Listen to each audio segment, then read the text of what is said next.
In today's video, I'm going to teach you how use custom report types to build powerful Salesforce reports. First, log into your Salesforce account so you're on the home page of your org.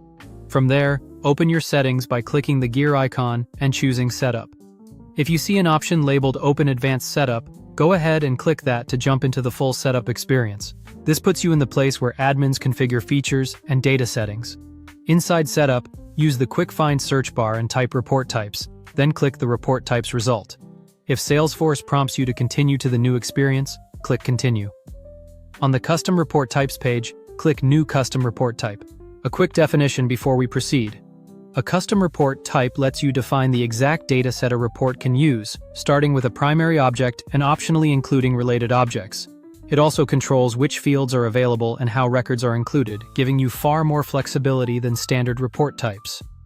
For the primary object, select Accounts. This tells Salesforce that the report will start with account records. Next, provide a clear display label.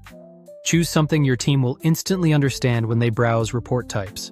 You'll notice the API name fills in automatically based on your label. You typically won't need to change it. Add a concise description that explains what this report type is for and when to use it. This is incredibly helpful for future you and for other builders in your org. Set the category to Accounts and Contacts so users can easily find this report type where they expect it. When everything looks good, click Next. Now let's relate another object.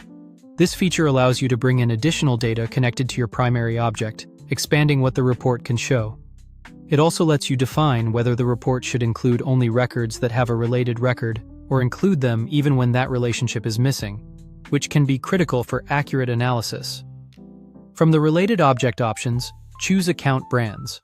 This links brand-level information to each account, enabling richer insights, like seeing which brands are associated with an account, directly in your reports without complex workarounds. Finally, click Save. You've just created a custom report type that starts with accounts, brings in account brands, includes a clear label and description, and is categorized for easy discovery. From here, you can go to the report builder, select this report type, and start building powerful, targeted reports your team will actually use. Thanks for watching. If this was helpful, subscribe for more.